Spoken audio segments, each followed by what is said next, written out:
Does the interest rates when they rise on banks affect council spending or council rate motivations? Where does an RBA decision and a flow onto your bank? Because you use a bank, don't you? We use a bank, and Right. so we So do. what happens with all that? We do a couple of things. We actually borrow money, but normally we're not borrowing money on variable interest loans. So from whom do you borrow it? From our bank, so Right. we go out to the market to find out who's going to give us the best interest rates. So And you normally, shop around. yeah, absolutely. And normally when we're borrowing money, we're borrowing chunks of money that are quite large. So the theatre, for example, if I go back a few years ago, we borrowed a large chunk of money, and I can't remember the exact amount, but maybe $10 million. If I go way back many years ago, I remember Greg Matthews saying that the biggest loan he ever signed for was our water treatment plant. About $25 million was the loan Do for both that. of those pay for themselves now? They're normally long-term loans, so we would Right. normally take a loan out over, say, 15, 20, 25 years, and that makes sense because, say, for example, our water treatment plant, it's not like the community on that day should pay for it because it's going to be something that's going to be used for decades, so it seems fair to spread the cost out over decades. Flip the other side of that over, and when we're getting low interest rates, we've got some money invested as well. So we have money put away in internally restricted assets, so when maintenance needs to be done on certain assets or renewal of assets. So when things fall apart after it's got to its effective lifespan, buildings, tracks of Barden Park, all those sort of things, we've got money that we have what you might call a sinking fund, or in this case, a growing fund. So we put that money away so that when we need to renew those assets, we've got the money there. Now, you don't want to sit that in the bank and just get some pathetic. Well, that's right, yeah. So we have those invested. I'll hold it for Yeah, you. thanks very much. We have those invested.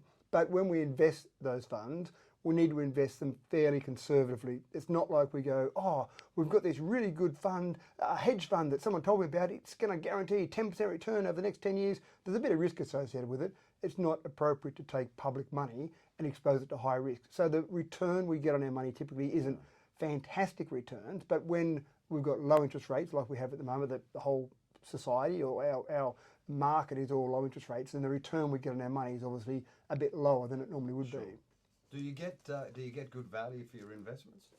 Well, again, probably if you were someone who spent all day playing the market and trying to get every last drop out of every investment you had, you might look at our return and say it's not as good as you should be able to get. But again, we can't afford to put some money into investments that go bad and then we're losing Matthew, customers' money. what does the Dubbo Regional Council own? Tell me more information, please. There's about $3 billion worth of assets we've got. Bricks and mortar? Yeah, so we own lots of buildings. So when you look at the civic administration building that we have in the centre of town, we own that building. We own the Western Plains Cultural You Centre. pay rates on that building? We don't pay rates to ourselves. Right. Now, it would almost seem a bit self-defeating Strange, to pay money to yourself to then put into our income to then cover the cost of the rates. All the vehicles we see? So we own the vehicles we see. Now again, when I say we own, it's a bit like someone might own their house, but they might owe some money on that. So we might own, like the theatre. We say we own the theatre, but we've got a loan against that that's still being paid off. So yes, on a technicality, we own it, but we owe some money on that particular thing. So there's Could you flog anything off if you needed money? Could you do that? Or well, if you may remember way back about 15, 17 years ago, I actually had the idea of selling the caravan park. I didn't think we were getting a good return on that investment. And so Leo de Croo was in your seat at the time. Leo de Croo was very much against it. Anyway, we ended up with a public meeting at the PCYC, and there were about 300 people in the room, 299 against selling the caravan park and me in favour. So we didn't go ahead with that. Right. So that was the sort of thing that you And could. you're into real estate, aren't you?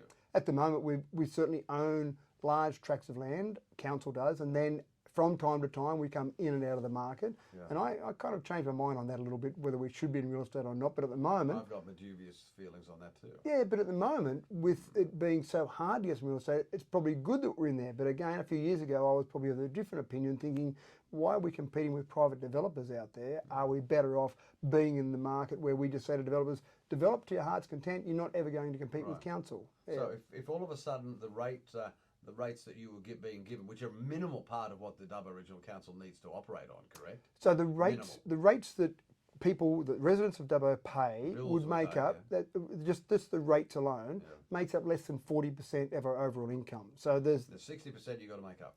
60% we've got to get from other places. Now we get that sometimes from fees and charges. We charge customers for water, we charge customers for the sewage services. So there are other charges we have. We charge people to go into the swimming pool, for example. So there are other things that we charge people for, and then we also get money from the government, federal assistance grants as a standard grant we get every year. So there's other money coming in. So, but that 40% or less than 40% is rates. Whereas people think, I pay my rates, you should fix my road. Well, yes and no. You pay your rates so you can be part of the broader community, part of society, and then we have to do the best we possibly can with that money. But it's not you pay your rates so that bit of road out the front of your house can be fixed up. So what I'm suggesting is if all of a sudden no one paid rates, would you still be able to live? No. If we took out 40% of our income, then that would be a problem. Absolutely be a problem. And so what you would do with that is you would suddenly reduce dramatically all the services that we offer. And that's the same with any scenario. When we don't have enough money, we have to reduce the service levels. Or you might close some facilities. So we might say the swimming pools, the 3 swimming pools we have, cost us money, cost us in the vicinity this year, or sorry, next year we're budgeting about a $1.37 million loss on those 3 swimming pools. So if we said, Can you afford that? No, well, in our budget, yes, but obviously you're always trying to reduce that loss, and that's one of the things we're looking at the moment to see how can we reduce that loss. But if we said, oh no, we don't have a spare 1.37 million, we'd say, okay, let's close the swimming pools. So straight away we save $1.37 million. So that sort of thing. I'm not saying we'll do that. Don't start ringing now, Richard, and saying, oh no, you got to stop the swimming pools. But you have to clean the swimming pool first. Well, we'll clean it and then we'll shut it down. No, we're not shutting it down. I'm joking. Yeah. So that's the sort of thing. All those services we provide cost money.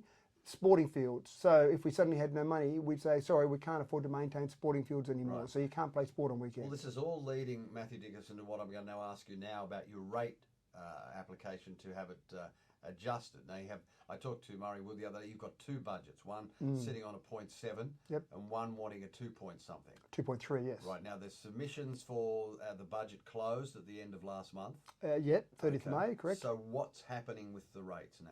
So we don't know yet because we had to make application through to IPART. Does that mean you have to suspend and put on hold everything you want to spend in the next financial year? No, we'll have a decision before the end of this financial year, which we have to make a decision before the end of the financial year because next year we need to start paying bills next financial year. So IPART has said by the 21st of June, we will give you a decision on whether you can put the rates up by 0.7% or 2.3%.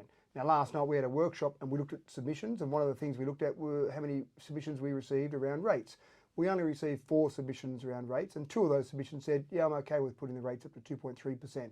So when we send that information off to IPART, I don't think they'll have any alarm bells ringing saying, oh no, the community is dead against the 2.3% rate rise. And so for us, for being able to deliver more services, that's about $600,000. So if you took $600,000 out of our budget, that's $600,000 less we can spend on stuff in the community. Well, and as I said to Murray, that's potholes. And that's exactly what we said. The easiest place for us to reduce that expenditure for that amount of money would be reduce the amount we spend on roads. So that's the sort of difference there. It is complicated for the public and complicated for council to have to prepare 2 budgets, one at 0.7, one at 2.3. I've never seen us have to do that before. I've never seen a scenario where the rate pegging has been so out of sync with what's happening when the inflation rate generally in society is about 5.1%. So it's very hard to keep up with that. I'm just glad, Matthew Dickinson, that you have the same problems that the average household has. We do. And I do say that to people. The same as someone might earn their X dollars in their normal salary, their normal job they do, and they've got to balance the budget, pay the mortgage, put some food on the table. Oh no, the kids want a new PlayStation. Oh, we can't afford that. That's right. We've got those same problems. We've just got more zeros on the end. That's it too. Well, you said you had 28 jobs to do. I do. After now, you've got 27. Thank you. Matthew Dickinson, Mayor of the Dubbo Regional Council. It's 8 o'clock.